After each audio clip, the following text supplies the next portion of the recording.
আমরা এখন কোথায় আছি? দহগ্রাম। দহগ্রাম। এটা কি বাংলাদেশ না ভারতে আছো? বাংলাদেশ। গরু যদি কুরবানি, এখন গরু কুরবানি দিব, আমাদের এখানে গরু নেই। পাটগ্রাম থেকে গরু আনতে গেলে বেজান আনতে দেন। আচ্ছা, বিএসএফ কখনো হাটমল দিতে আসে না? ওই ঝামেলা করে না? না না, ওই রকম না। আচ্ছা, বিজিবি ভালো, টার্গেট দেয়, সমস্যা নাই, প্রোটেকশন দেয় ভালো। প্রোটেকশন দেয়। মফস্বল থেকে কোরবানির পশু ঘিরে চাঁদাবাজি শুরু। হাট থেকে একদিনে তোলা হয় শত কোটি টাকা। ঢাকায় আসার পথে নানা ভোগান্তি, উপরি আদায় তৎপর পুলিশও। চলতি বছরে দেশে 2000-এর বেশি ধর্ষণ মামলা, তদন্তে ধীরগতি ও মামলা জটে ব্যাহত ন্যায় বিচার। হাইকোর্টে আলাদা বেঞ্চ বা ট্রাইব্যুনাল গঠনের পরামর্শ।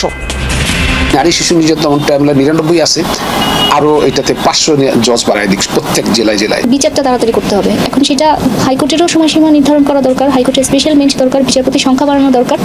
সমঝোতার কাছাকাছি পৌঁছেছে ইরান ও যুক্তরাষ্ট্র। আলোচনা চলমান, যে কোনো সময় আসবে চূড়ান্ত ঘোষণা, জানালেন ডোনাল্ড ট্রাম্প। প্রিয় দর্শক, ব্রেকিং নিউজ এইমাত্র পাওয়া গরম বাংলা সংবাদে স্বাগত। দর্শক, কেমন আছে ভারতের বুকে বাংলাদেশের একখণ্ড গ্রাম, 3 বিঘা করিডোর? আজকের সংবাদে জানতে পারবেন সেই অজানা গ্রামের কথা। কুরবানির পশুর হাট ঘিরে চলছে চাঁদাবাজির মহোৎসব। মফস্বল থেকে শুরু করে রাজধানীর বুক চিরে চলতি বছরে 2000-এর বেশি ধর্ষণ মামলা, তদন্ত চলছে ধীর গতি, ব্যাহত হচ্ছে ন্যায় বিচার। দর্শক, ভিডিও থাম্বনেল এবং সংবাদ শিরোনাম দেখে বুঝতে পারছেন আজকের সংবাদ খুবই গুরুত্বপূর্ণ হতে চলেছে। আজকের সংবাদের তথ্যবহুল আলোচনা দেখতে চ্যানেলটা সাবস্ক্রাইব করে সঙ্গে থাকুন। সংবাদের বাকি অংশ দেখতে স্কিপ না করে সরাসরি চলে যায় টিভির পর্দায়। তোমার দেশের নাম কি, বাংলাদেশ না ইন্ডিয়া? ইন্ডিয়া। তোমার দেশের নাম কি, বাংলাদেশ না ইন্ডিয়া? তার ইন্ডিয়া। এটা তো বাংলাদেশ। বাংলাদেশ নয়, এটা ইন্ডিয়াতে। আমরা এখন কোথায় আছি? দহগ্রাম, আঙ্গুরপোতা। আঙ্গুরপোতা। আমরা কোন দেশের নাগরিক? বাংলাদেশের নাকি ভারতের? বাংলাদেশ।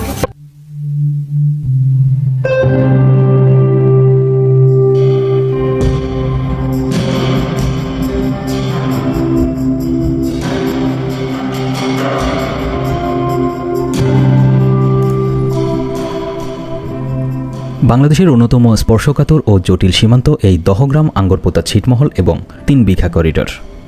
বাংলাদেশের লালমনিরহাট জেলার পাটগ্রাম সীমান্তের পানবাড়ি মৌজায় 3 বিঘা করিডোরের অবস্থান। 3 বিঘা করিডোর লম্বায় 584 ফিট এবং চওড়ায় 279 ফিট। এই করিডোর দহগ্রাম, আঙ্গরপোতা, ছিটমহলে যাওয়ার একমাত্র পথ। দহগ্রাম আঙ্গরপোতার আয়তন কিন্তু কম না। চারপাশে ভারত দ্বারা বেষ্টিত বাংলাদেশের এই ভূমির আয়তন 18.61 বর্গ কিলোমিটার। আমরা গাড়ি যোগে 3 বিঘা করিডোর হয়ে দহগ্রাম আঙ্গরপোতার শেষ সীমানা পর্যন্ত যেতে আমাদের প্রায় 25 মিনিট সময় লেগেছে। এই 3 বিঘা করিডোর দিয়ে দহগ্রাম, আঙ্গরপোতা, ছিটমহল বাংলাদেশের পাটগ্রামের সাথে যুক্ত হয়েছে। দহগ্রাম আঙ্গরপোতা সম্পূর্ণভাবে ভারতের পশ্চিমবঙ্গের কোচবিহার জেলার মেখলিগঞ্জ মহকুমা দ্বারা বেষ্টিত। লালমনিরহাট জেলার পাটগ্রাম উপজেলার অংশ হিসেবে এটি যদিও বাংলাদেশের ভূখণ্ড, তবে এটি বাংলাদেশের মূল ভূখণ্ড থেকে সম্পূর্ণ বিচ্ছিন্ন এবং 3 বিঘা করিডোরের মাধ্যমে এটি বাংলাদেশের মূল ভূখণ্ডের সাথে শর্তাধীনভাবে যুক্ত।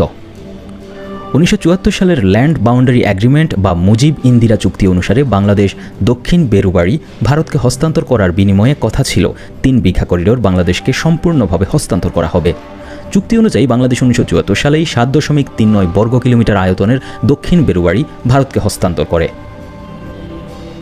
কিন্তু ভারত বাংলাদেশকে 178 মিটার লম্বা ও 85 মিটার চওড়া বা প্রায় 3 বিঘা আয়তনের সেই 3 বিঘা করিডোরের সার্বভৌমত্ব হস্তান্তর করেনি, বরং চিরস্থায়ী ইজারা বা পারপিচুয়াল লিজের মাধ্যমে বাংলাদেশকে ব্যবহার করার অনুমতি দিয়েছে। 1992 সালে 26 জুন এই লিজ বা ইজারা কার্যকর হয়। তবে 3 বিঘা করিডোরের সার্বভৌমত্ব ভারতের কাছেই থেকে যায়। বাংলাদেশ শুধুমাত্র ব্যবহারের অধিকার বা আন্তর্জাতিক আইন অনুসারে রাইট টু ইউজ পেয়েছে, পূর্ণ সার্বভৌমত্ব নয়। বাংলাদেশকে শুধু অবাধ যাতায়াত, পুলিশি বা নিরাপত্তা বাহিনীর চলাচল, পণ্য পরিবহন ইত্যাদির অধিকার দেওয়া হয়েছে এবং বার্ষিক ভাড়া নির্ধারণ করা হয়েছিল 1 টাকা, যদিও পরে তা মওকুফ করা হয়। আজও 3 বিঘা করিডোরের প্রবেশ ও প্রস্থান পথে ভারতের পতাকা উড়ানো হয়। ভারতীয় সীমান্তরক্ষী বাহিনী বিএসএফ এখানে পূর্ণ নিয়ন্ত্রণ বজায় রেখেছে। 1992 সালে করিডোর ইজারা দেওয়ার পর প্রথমে দিনে মাত্র কয়েক ঘন্টা, যেমন সূর্যোদয় থেকে সূর্যাস্ত পর্যন্ত সীমিত সময়ের জন্য এই করিডোর খোলা থাকত। ফলে দহগ্রাম ও আঙ্গরপোতায় বসবাসরত শত শত বাংলাদেশি মানবেতর জীবনযাপন করতেন। প্রয়োজনে ডাক্তার কিংবা হসপিটালে যেতেও তাদেরকে পরের দিন সূর্য ওঠা পর্যন্ত অপেক্ষা করতে হতো। এর পরবর্তীতে 2011 সালে 3 বিঘা করিডোরকে 24 ঘন্টা উন্মুক্ত করা হয়, যা ছিটমহলের মানুষের দীর্ঘদিনের দুর্ভোগ অনেকাংশে কমিয়ে দেয়। এখানে উল্লেখ করা ভালো 2015 সালে ল্যান্ড বাউন্ডারি এগ্রিমেন্ট বাস্তবায়নের মাধ্যমে অন্য সব ছিটমহল ভারতের সাথে বিনিময় হয়, শুধু দহগ্রাম আঙ্গরপোতা বাংলাদেশেরই থেকে যায় এবং 3 বিঘা করিডোরের স্ট্যাটাসও অপরিবর্তিত থাকে। দহগ্রাম আঙ্গরপোতা ছিটমহল এখনও বাংলাদেশের একমাত্র অবশিষ্ট করিডোর, যা বাংলাদেশের মূল ভূখণ্ডের সাথে 3 বিঘা করিডোর দিয়ে যুক্ত।